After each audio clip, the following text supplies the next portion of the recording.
Maestra rural, poeta, abandonó su pequeño pueblo natal para sumergirse en lo más profundo de la realidad de Chile. Defensora incansable de los pueblos originarios y de la identidad latinoamericana, su vida estuvo marcada por dos grandes luchas: conseguir la educación pública y obligatoria para su país y la igualdad de derecho para las mujeres. Reconocida en todo el mundo, fue la primera escritora de habla castellana en recibir un premio Nobel. Docente, feminista y visionaria, Gabriela Mistral practicó una pedagogía que fue acción y también poesía.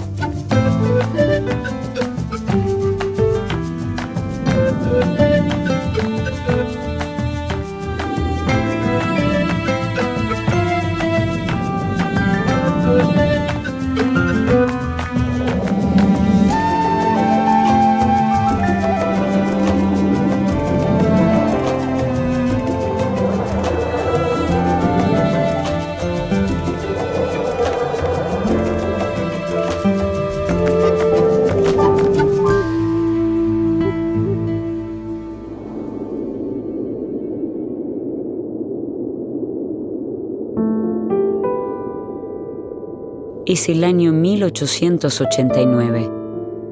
En Vicuña, un pueblo al norte desértico de Chile, nace Lucila Godoy Alcayaga, quien con el correr de los años pasaría a utilizar el seudónimo de Gabriela Mistral, en homenaje a dos poetas que admira, Gabriel D'Annunzio y Frédéric Mistral.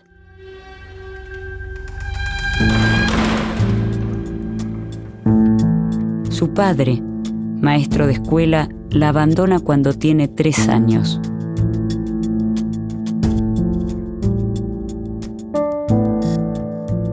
Crece junto a su madre, su abuela y su hermana, maestra rural, que la introduce en la profesión. Entonces fue una mujer que siempre vivió luchando en contra del sistema educativo chileno de esa época, que como todos los sistemas educativos de la época en América Latina era muy restringido. Ella básicamente es una cristiana, una mujer profundamente católica que en determinado momento se chocó también, ese fue su segundo desencuentro, con el establishment católico, con la cultura católica oficial, cuando quiso entrar a la normal, a la escuela normal para estudiar para maestra y tener un título. El cura que había escuchado o había leído algunas de sus poesías, que ya empezaba a escribirlas, no le gustaron porque eran un tanto paganas, tenían tintes socialistas, etc., eran demasiado populares. Entonces fue rechazada también por la iglesia.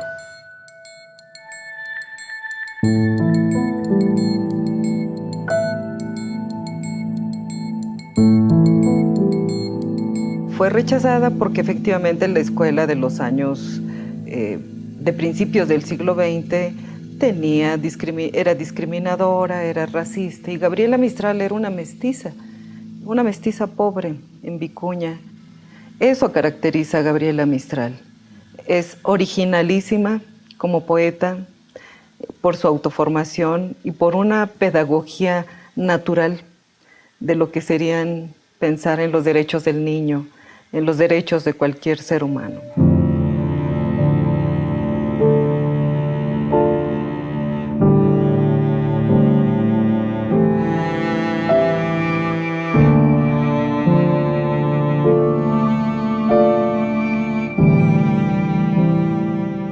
Chile era un país en esa época dividido entre católicos y agnósticos, muy fuerte, entre liberales y conservadores. Y ella no encajaba en ninguna de esas dos culturas porque era católica, pero no era conservadora, y tenía aspectos liberales, pero no era liberal. Entonces no encajaba en ningún lado, y la actividad cultural y política de esa época se polarizó mucho. Entonces ella siempre estuvo chocando. Es el año 1906. Gabriela Mistral, con tan solo 13 años, escribe sus primeros poemas. A los 15 comienza a trabajar y estudiar para maestra. Colabora con los periódicos regionales y presenta posiciones cercanas al feminismo y al socialismo. Ese mismo año escribe en el periódico La Voz del Elqui un artículo que le genera problemas con la Iglesia. El texto se titula La instrucción de la mujer. Se ha dicho que la mujer no necesita sino de una mediana instrucción. Y es que aún hay quienes ven en ella al ser capaz solo de gobernar el hogar. La instrucción suya es una obra magna que lleva en sí la reforma completa de todo un sexo. Porque la mujer instruida deja de ser esa fanática ridícula. Instruir a la mujer es hacerla digna y hay que levantarla, abrirle un campo más vasto de porvenir, es arrancar a la degradación muchas de sus víctimas. Es preciso que la mujer deje de ser la mendiga de protección y pueda vivir sin que tenga que sacrificar su felicidad con uno de los repugnantes matrimonios modernos o su virtud con la venta indigna de su honra. Gabriela Mistral quiere ingresar a la Escuela Normal de Preceptoras de La Serena, pero no se lo permiten. Sus textos y poemas son resistidos por los círculos conservadores.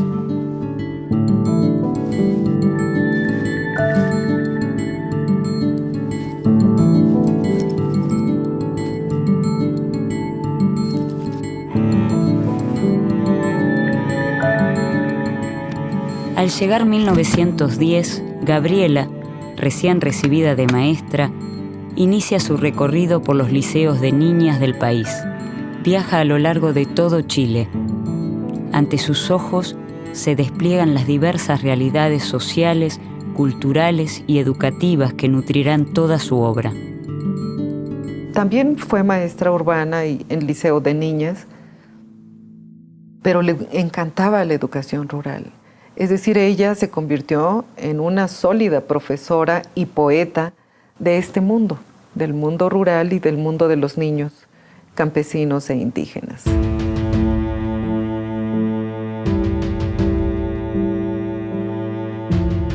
En un tiempo en que no se defendía a los indios, ella defiende a los indios. En un tiempo en que las mujeres rurales son vistas más bien prácticamente como instrumentos de trabajo. Ella habla de las mujeres rurales como seres humanos que deben leer, que deben ir a la escuela. Entonces ella llega a convertirse en una maestra que es a la par poeta, productora de una pedagogía diferente, en un ambiente chileno donde las maestras alemanas son las más valoradas, las mejor valoradas, y no una maestra mestiza como Gabriela, que además publicaba, era escritora cotidianamente en los diarios, con eso complementaba sus ingresos. Y bueno, entre las rarezas de Gabriela Mistral decide irse a ser maestra rural a la Patagonia. En Temuco, en la Patagonia, en estos lugares estuvo Gabriela Mistral.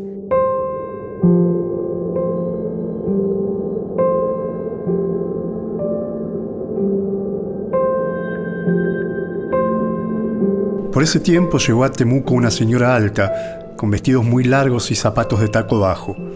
Iba vestida de color arena. Era la directora del liceo. Gabriela tenía una sonrisa ancha y blanca en su rostro moreno por la sangre y la intemperie. Ella me hizo leer los primeros grandes nombres de la literatura rusa que tanta influencia tuvieron sobre mí. Durante las primeras 2 décadas del siglo XX, los trabajadores chilenos atraviesan una situación penosa. Una de las principales causas es el analfabetismo. Yo diría que fundamentalmente el contexto chileno en lo que se refiere a educación y a los grandes problemas tenía que ver con un asunto relacionado con la obligatoriedad o no obligatoriedad de la educación primaria. Ese es un tema que, por ejemplo, en casos como Argentina, México y otras partes se había zanjado o estaba por zanjarse, ¿no?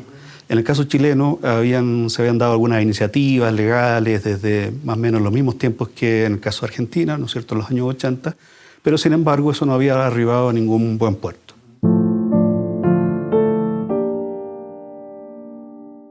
En 1920, las fuerzas populares y la clase media se unen y el senador por la Alianza Liberal, Arturo Alessandri, es elegido como presidente.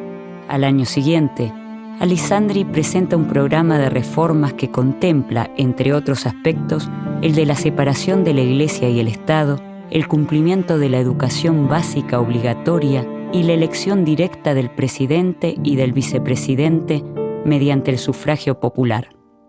Mistral es una importante impulsora de la Ley de Instrucción Primaria Obligatoria, que se sanciona ese mismo año. El analfabetismo disminuye de forma progresiva. En 1922, Gabriela emprende un viaje hacia México, atraída por los vientos de la Revolución. Invitada por José Vasconcelos, quien fuera rector de la Universidad Autónoma y luego fundador de la Secretaría de Educación Pública, la joven autora se suma a su propuesta educativa. Ese mismo año publica su poemario Desolación, considerada su primera gran obra. Es en México donde Gabriela Mistral encuentra el espacio para desplegar todo su potencial como educadora. Como maestra poeta se concentra en la fundación de bibliotecas rurales en el caso de México y en el diseño de un libro de lecturas para mujeres, que era para mujeres maestras y para las chicas, donde ella coloca un conjunto de trozos literarios de toda América Latina. Y esto es importante porque, digamos, no había una orientación a un pensamiento latinoamericano. Guardo el recuerdo de esa y de otras invenciones geniales del gran reformador José Vasconcelos, quien alfabetizó, con la ayuda de los maestros misioneros del cine y de la radio, a millares de campesinos. Allí tuve la alegría de aprender que ha sido una vieja y malhadada superstición aquello de que el indio americano padece de una incapacidad intelectual irredimible. Más aún, allí gocé de observar el genio que tiene el indio para el dibujo, la pintura y la escultura. Vi sobre todo la sed de leer, de escribir, recitar, danzar y cantar que posee el pueblo.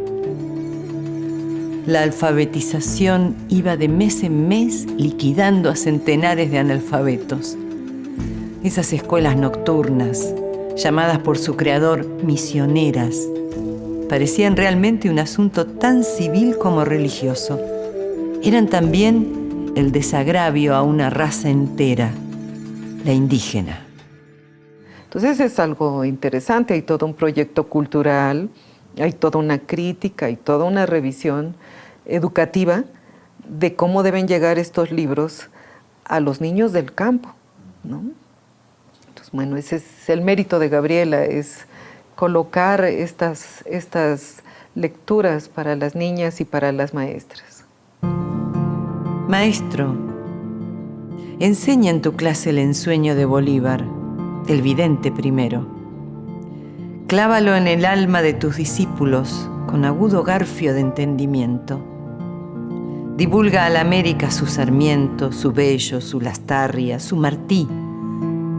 No seas un ebrio de Europa. Describe tu América. Haz amar la luminosa meseta mexicana, la verde estepa de Venezuela, la selva negra austral. Dilo todo de tu América. Di cómo se canta en la pampa argentina, cómo se arranca la perla en el Caribe.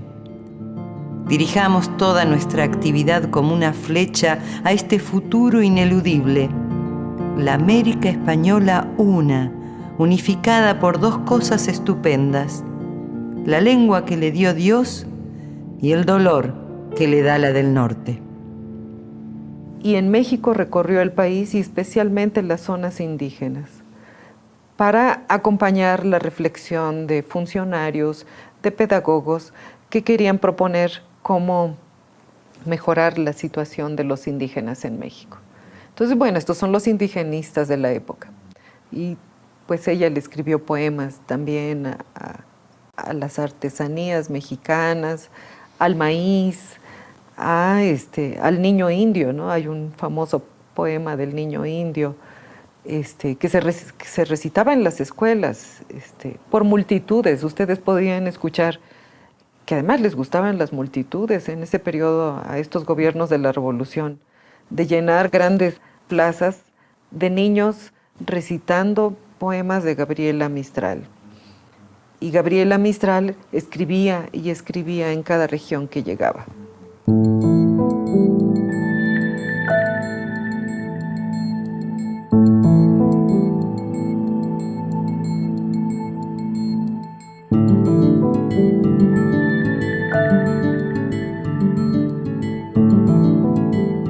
Recibe una jubilación extraordinaria otorgada por el gobierno en reconocimiento a su obra y deja la tarea docente, pero no abandona el trabajo con los maestros. Entonces, está por un lado esa cara, la cara profesional, en la que ella tiene un interés muy fuerte por el problema político educativo, y por otra parte está aquello que podríamos decir que traspasa, digamos, el problema de estar metida o no en la sala, y que es lo propiamente más pedagógico, en lo cual ella tiene un compromiso que va más allá claramente de su vida profesional, ¿no? En ese sentido, todo el tema de ella con la naturaleza del aprendizaje, con el sentido de la educación centrada en el niño, ¿no?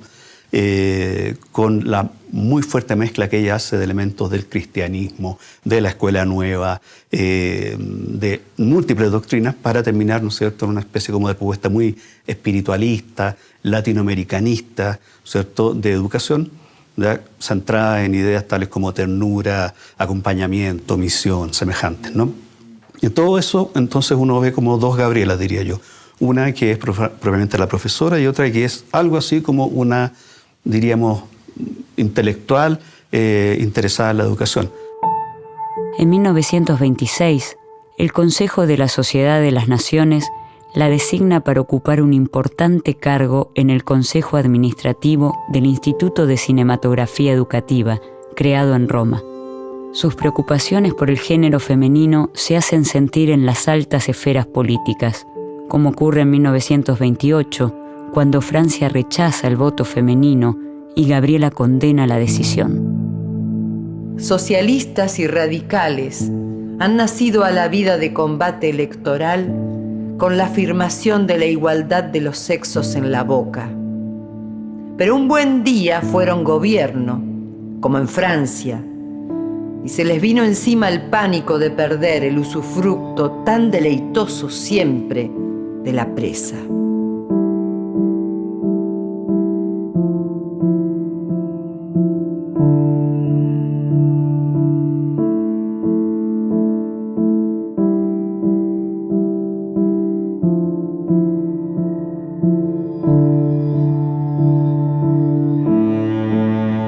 En Chile se forma el llamado Frente Popular, que aglutina a socialistas y a comunistas, a la Confederación de Trabajadores de Chile y al Partido Radical. En 1938, su candidato y amigo personal de Gabriela, Pedro Aguirre Cerda, llega a la presidencia.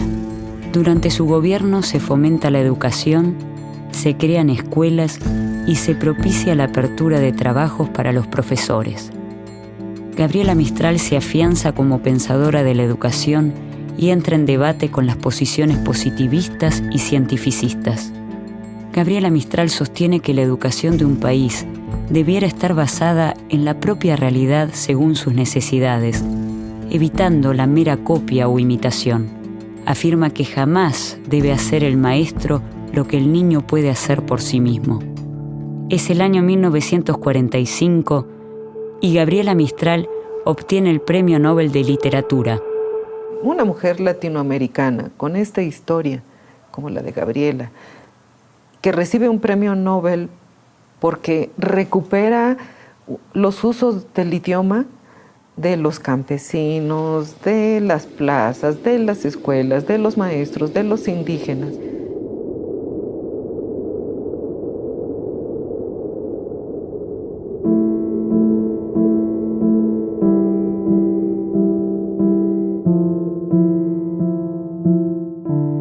Ahora ya no le damos un amén servil a ese pregonado monopolio de la inteligencia viril. hemos constatado tantos casos de mujeres a la par o por encima de varones reconocidamente ponderados, que ya no se nos puede tratar como a criaturas desvalidas o dulcemente taradas, con el seso a medio desarrollar. Prueba de ello es que nos han otorgado el derecho masculino a votar, que yo siempre consideré que era nuestro, por zoología.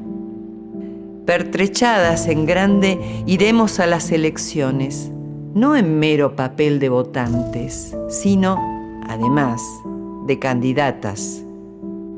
Si votamos, pero solo por hombres, seguiremos relegadas. Codo a codo y en proa a una patria concebida como un hogar grande para sus hijos y los hijos de sus compañeras, las mujeres completarán la empresa política, en la cual falta más economía, mucha economía, acaso solo economía, porque nosotras partimos y llegamos de la tierra a la mesa, de lo tangible a lo factible, sin embriagarnos en teorías ni perdernos en dédalos de discusión ideológica. Por eso, algún día Chile elegirá a una mujer para la presidencia de la República. En 1953, Gabriela Mistral es cónsul en Nueva York y representa a Chile en la Asamblea de las Naciones Unidas. Unos años después, llegando al final de su vida, escribe el texto titulado Imagen y Palabra en la Educación. Toda la primera infancia nos aparece dotada de imaginación, pero son muchos los padres y los maestros que la desdeñan torpemente y hasta la combaten. Y cuando se dice a esos tapiados que la fantasía en su niño es un bien, que inventando él se cuenta historias a sí mismo y que algunas de estas historias suelen ser también el cuerpo infantil de los descubrimientos mayores, ¿dudan o no creen? Hay que decir otra cosa, Gabriela Mistral también era una gran comunicadora social. Iba a los pueblos y hablaba con la gente y lograba una comunicación casi mágica, casi inmediata. Ya fueran indígenas, ya fueran campesinos, ya fueran intelectuales, ya fueran un congreso de profesores, ella iba y rápidamente se ubicaba en el público y podía transmitir un mensaje. Pues yo creo que podemos hacer un recorrido muy interesante de Gabriela Mistral, empezando por sus poemas. Ella tiene una producción muy diversa. Fíjense que hay quien puede pensar que Gabriela Mistral es una poeta que le escribe a los niños, a los indios, que le escribe a la muerte. Incluso hay quien piensa que algunos de sus poemas son realmente eróticos, que él le escribe al amor, que le escribe a la maternidad.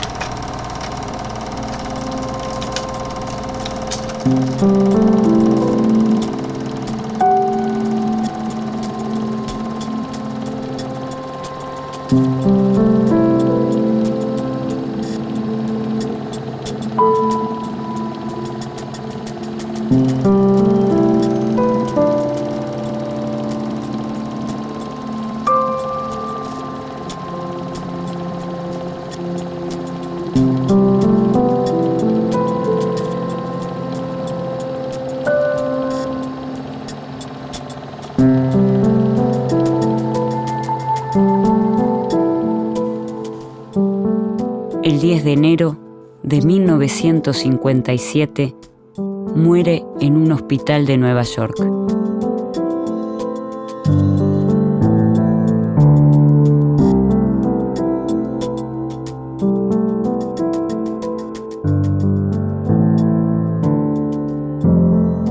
Sus restos son enterrados en Monte Grande, pueblo en la región de Coquimbo, en Chile. Según su testamento, dona los derechos de sus obras publicadas en América del Sur a los niños del mismo pueblo donde hoy descansan sus restos.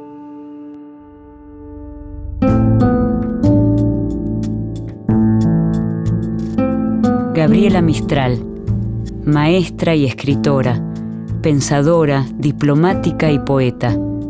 Su huella marca el camino de la reivindicación de la escuela pública, de los derechos indígenas y de la voz de la mujer que clama por justicia e igualdad.